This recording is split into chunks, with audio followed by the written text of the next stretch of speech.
If a woman says, I have nothing to wear, what she really means is, there is nothing here what I'm supposed to be today. Well, is that true? Well, we'll find out a little later. That's not actually the reason why I'm dressed the way I am. You're still going to get the regular VIAMIA show, just in a little bit irregular outfits. The Eastern proverb says, show me what you wear and I'll tell you who you are. Can we really mark people and judge them by what they're wearing? I'd like to get the answer from my guest after the break. The VIAMIA show is sponsored by the following people.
The lady who caught my interest for her skills, for her imagination and creativity, calls herself costume mistress, and her name is RENE Schindel. Hello, RENE. Hi. Nice to have you here. This is very unusual for this set, how we are sitting here dressed. No, it's not a Halloween, but like you probably recognized, RENE is into creating a lot of different clothing images, and we're actually sitting in her own artwork. You created what we have, and I couldn't help it not to bring and wear what you actually made for me. We had the beautiful event just recently where you went in the Columbia Theater, and you created this beautiful dress out of very simple dress, which was before, for me to be a saloon singer, and it looked beautiful. And what are you wearing? I am a Greek. You're Greek. I am Greek. I am ancient history, and I'm wearing a chiton, it's called, and it's a very simple button at the shoulder, belt. Yeah. That's what they wore. That's all they wore. When I went to see your place, your store is loaded, literally hundreds and hundreds of costumes. And made of them, most of them are made by you. Many of them are made by me. Some of them are altered. Some of them are bought. But yeah, I control them all. That's good. And we can visit also RENE's website, which is thecostumebang.com. And it's a really nice thing to browse. Even your store is a really nice thing to browse, except that you have to have like 1 or 2 days so you can go through everything. Yes. Because there's a lot of things. So now, tell me, I started this show saying that what kind of proverb we have in Europe. Do you agree with that? Yeah, because whoever puts on a costume suddenly is able to let go of what they are and who they are and take on the personality. So I put you in a Mae West vamp, and you have no problem feeling like you're a saloon singer, showing off, you know? Definitely, I had no problem. Absolutely. That was something, actually, what was my dream for a long time. I wanted to do that. I've been singing that kind of style anyway. It's just the outfit was missing there. So now it's there. They say that needle and thread is half of clothing. Is that right? Would you agree with that? Question. Needle and thread is half of clothing. Knowing what you want to be and being able to create it is practically all of clothing, yeah. Yeah. So I guess my needle and thread is important, yes. Well, you can do anything, but there is much more that had to be added to that. Oh, absolutely. So, knowledge and creativity and stuff. What would you say is the most important part for people that would like to be another you? Patience not needing to be wealthy, because you're not going to get this in my industry. Creativity, the ability to plan, and a lot of time. It takes time to create clothes. Yeah. It really does. Well, yeah, of course. But your, like you said, creativity, imagination, and all these things, Absolutely. they have to be there. Now, I know that you did a lot of stuff, very interesting stuff. Some of them we're going to see here. Some of them we're going to see the pictures from. Now, my question would be, what is the most challenging outfit, most challenging piece you ever made? Meet the Big Bad Wolf. I am not a Little Red Riding Hood, baby. So if you can just, this is another piece made by you. I absolutely made this wolf. Look and he at has you. gone to many plays. Now I love you, but I didn't expect it at this point. Isn't he gorgeous? Look at the camera. Look at the camera, babe. So this is amazing costume. This was created for a show called Into the Woods, but he's obviously Red Riding Hood's wolf. Do it again. Can you do it again? Yeah, his tail was quite a... Yeah. We're still not catching it, but yeah, try it one more time. Yeah. He's very, very proud of his tail. Yes. Okay, so now I think it's time for you to go. And thank you very much for being part of our set. I know that, RENE, you have a lot of things that we could put on people's body to demonstrate and stuff. And I think the wolf is getting a little too hot under these lights. So it was something that It was a show that gave me a list of things that we needed to find and create. The Big Bad Wolf was one of them. Mm-hmm. So we made the Big Bad Wolf, and then since then he's paid his rent, because when I first make him, he's super cheap to rent out, and it costs me more than that. So what? And he just earns his keep by going out and visiting all sorts of other people. Oh wow! So he's fine. Yes.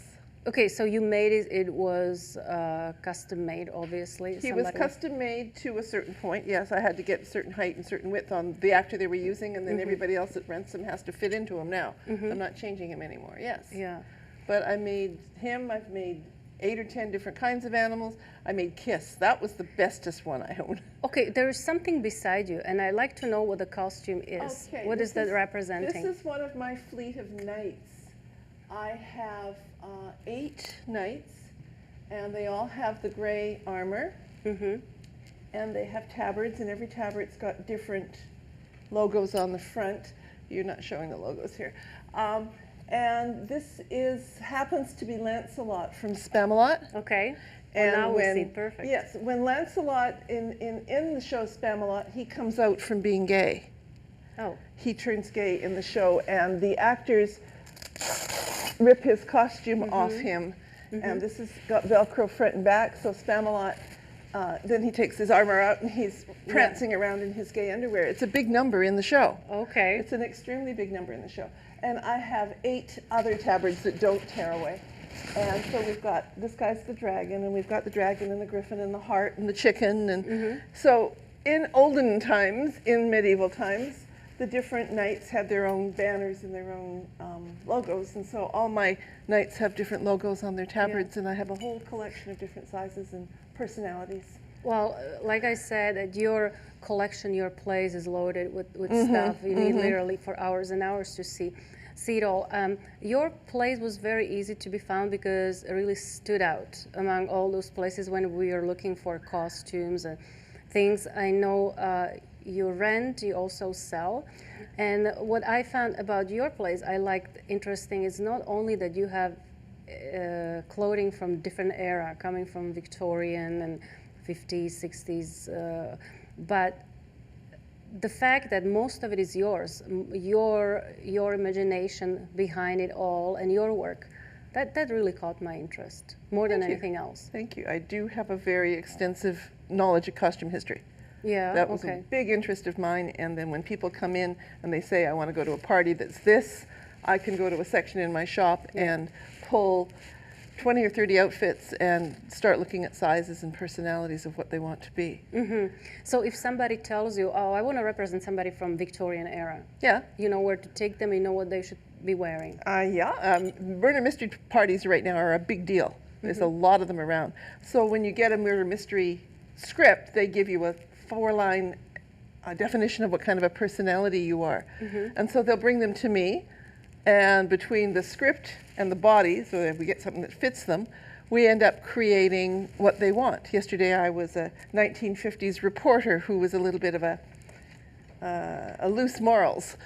And so we had to get her those pieces, and she was very excited by the time she left because she had exactly what she wanted and she felt good. So that's what we do a lot of. Well, I remember you told me once that you can practically make anything. I can try. I've not got all of the design courses I'd love because I've been teaching high school for 35 years. So I've got enough design courses and enough imagination and enough education that I can pretty well copy any picture there is. So that is a huge challenge what you have, because you don't have to shop around and look for the dress you like, you just make it. Shop around for the material and the base pattern, and that's a lot. Believe me, your hat, my God, woman. Come on, don't be so Took picky. me a long time to get the stuff to make your hat. Oh, why did it take you that long time? Because there's only 2 fabric stores in the city that stock a decent stock. One of them's downtown by Pigeon Square, commonly called Dress. Okay. And so you 2 trips down there, and then finding the sequin material and all the bits and pieces. So you have to do all the research and then find it and hope that it's doable. And of course, it is doable for me for most cases. Okay, if you forget this little thing like looking for fabric, making it for you, it's like... It's a knowledge. I can do it. It takes time, but I certainly can do it. And yeah, we did it. We did this to your dress. Your It's dress beautiful. It was tight at the ankles, and we opened up the skirt and put big V's in it and made her a beautiful And skirt. you didn't even ask me what if I like it or not. You just made it, but it actually. I told you I was going to do it. Well, okay. You didn't know what I was talking about. Well, I did. I just gave you some drawings, which I Yeah, for found, sure. and it went very closely. It was just about what I would like to have. But when I say that, when people come to you and they say, "This is," I have something in my mind, but I don't have any picture, and you start to draw things. Would it still work? Do you think that you would do? Frequently, yeah. I like it when I start with some kind of an image, and the internet has been my best friend. I think everybody's. Yeah, but my images are fabulous. I mean, I'm heavily, unfortunately, into creating anime costumes. There's a lot of people in my life, my daughter being one of them, who has to dress up for all these anime conventions. So I get a picture in my hand and, hey Mom, this is my birthday present, or whatever. So now we're busy making another one, and she's trying to make it herself this time. But yeah, we were always making, so I'm always copying pictures and always trying to help people fit their figures into what they want. I know, but it's easy for you when you see something. Let's say an actress on the showing for 30 seconds on the screen, and you get that image right away. If you want, you can make it. Yeah, easily. I can figure out how it's made and frequently make it. Yeah, and who your clients are, how people find you, and all these things. We're going to repeat again after the short break, so stay with us, and we'll see you in a minute or so. Thank you, ma'am. The VIAMIA show is sponsored by the following people.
Okay, so we're back with RENE Schindel, and again, you can find her on the website as well, thecostumebag.com. Did I get it right? Costume bag. Yeah, Forget that's what I said, the. Don't forget the, or you'll end up in California.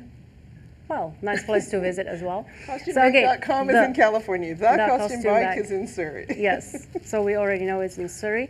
And yeah, the website would tell us more, give us more information, and when we don't get, there is a phone number and contacts when RENE can get, can reach her as well. renting, selling. What does go your place is more common for? I call myself a costume renter. Okay, more renting than. Absolutely. With the 15,000 pieces, there's very rare that I will sell one of those because it's taken me so long to collect them. They're so unique and they're so typical of what people want. So someone can't walk in and say, I want that hat. How come it worked for me? You didn't get that hat. You got a copy of that hat in another color. I had to make it. Yes. It's true. very, very rare I will sell you a piece that I own unless it's super common and I can get it again, or I'm finished with its rental life, which is super rare. Well, I like stuff in your store, a lot of them, because you don't see them in stores anymore. No, because they're not available. I love hats, and do you remember the bowler? The Charlie Con Chaplin? job. Charlie Chaplin's bowler, and I said, I want this. It took me like 2-3 visits, and it was mine. She had to bring me 8 hats in exchange. I wasn't about to let that bowler leave me because But I they're got hard it. to get. That's Bowlers true. are very hard to get. Yeah, it's exactly authentic. What I have a big picture on the wall with Charlie Chaplin, and he's wearing that one. Yeah, I know. So I was very happy. We demonstrated we are wearing the clothes what RENE made. Of course, we would not be sitting here otherwise dressed like this. But we also have some pictures and images, which would be wonderful if we can share it, and if it's possible at this particular point, because I know there are a lot of them you took the pictures from, or for example this. And these are your costumes, right? Okay, this was done for the show called Annie, and it was done about 5 years ago. And there had to be a group of singers, microphone singers for the 1930s, and so they had to be all dressed the same. And these are my singer outfits in Annie, and we've got the suits in the shop. These are the guards from Cinderella, and as you can see, they're elderly or older, portly men, and they're fabulous. They look great. No, they do. They sure do. All great people. This is from a show called Our Country's Good, and I had to make those lobster back uniforms. I've got 6 of those red ones and one of the navy ones. They look fabulous. They are fabulous. They cost me 8. This is a custom made. Big, tall Russian kid said he wanted to be Drago from Rocky. So he came in and I measured him and he bought the costume outright from me. That's one of my customs. And he wears it to parties. A lot of diversity in your style. Yes. This is an old folks' home. What? And every year they have a great big themed tea for their elders. These are the staff. This was last year, and they were Egyptian. And so those are all the caregivers, the administrator for the home, the nurses, a whole lot of that. This dress is on the little girl in the back there. Oh yeah. So that was their Egyptian theme that year, and I have, as a result, like 20 or 30 Egyptian costumes. The big tall guy in the black is the administrator of the whole home, and they all got dressed up. So they come every year and get something. This is Fiddler on the Roof, and this is Tevye. And where's the roof? Well, it's in this little Anatevka. Okay. It's the No, it's a Fiddler on the Roof, I can tell. Yeah, it is Fiddler on the Roof, and he's singing If I Was a Rich Man. My favorite theme. This is an Elvis impersonator. I've got No kidding. several Elvis costumes. Last week, the Surrey Principals Association rented 4 of my Elvises, and they walked in and sat at the head table of the themed dinner, and the 4 Elvi were there in different Elvis impersonations. This is a custom again. He's an entertainer. He does old folks' homes and shows like that, and he liked his British flag, so I can tell. we made him one. I love this costume. Isn't she gorgeous? She's the madam from, oh my God, it's like Barkerville. Hey, you backed up. she's there. This is Kiss. I know. I This is made my that favorite thing. picture. 750 rivets. And those are 4 high school teachers, and they got me to make the Kiss for them for their after-grad party. Well, isn't it great? And they still want to performed have till fun. 4 in the morning, and the kids didn't even know it was them. It was wonderful. They were ecstatic about it. That was great. We had one more image. Maybe we can place it sometimes when we are ready. You brought the poster, and that was something about a Cinderella. Yeah, it was my Cinderella in the spring, at Christmas actually. The teacher sent to me and she says, I need full costumes by January 17th. And she gave me like 4 weeks. I just about flipped. She needed 110 costumes. And they were the full Cinderella show. Those are all costumes I've made. And it turned out to be 500 and some odd pieces, and we got her on stage, and she was gorgeous. That And the was whole really show was nice. fabulous. That was nice So we to do see. a lot of high school shows. And then I know there are tons and tons of pictures that we saw that you wanted to share with us, but we would be have to sit here for another 2 days. I got 3,600 pictures I know, online, and there's not even that's not even an eighth of my. You're very generous when it comes to delivering all those pictures. Now, watching you and listening to the skills and everything, I mean, you could pass them on to other people. Do you teach sewing as well? I taught sewing for 35 years in the BC school system. Okay, I know that you were teaching. I didn't know you were teaching sewing. That's what I was. I was a sewing teacher, and I ran the annual and the student council. People who want to come and work with me, they can come to the shop anytime they want, and I will help them. I will instruct them. I don't get paid for lessons yet, but I have people coming in. So the costumebang.com would where those people would find you? That's how they find me. And yes, I mean, my daughter meets people all the time and sends them to the shop to get me to help them make hats and all sorts of things. And right now my daughter's trying to make her own anime costume. So yeah, it's there. I'm there. So what about your genes? Are you passing on to your children? No. Keeping for yourself? Well, it's not that I'm greedy. It's just that my children aren't interested, or they, I think, are afraid to go in competition with mom. Superwoman. One of them calls me Superwoman. That's another whole set of stories. Well, how competition does, I don't understand it, because we all are different. We all show things, so that's how they see you. But maybe they are standing out in something else. Oh, absolutely. I have no problem with my children not following in the sewing thing, but I want them to cook and look after themselves and be happy, and that's good. Yeah, well, I admire what you can do, and the reason why I admire it so much, because I know I can't. I tried several times, and if you saw the result, what it came after, you just probably think, okay, just sit here and I taught grade 8 for 35 years. You think I don't know how badly people can function? Wow. It happens. It's okay. It's just because I am like anybody else, like to wear nice things and like to wear different things, and if you can make them, if you can create something what just come out of your mind, that's great. Something what's not every single person wears, right? When you were talking about Elvis Presley, we know already there's tons of impersonators. Absolutely. Do they come to you and want them to sew something?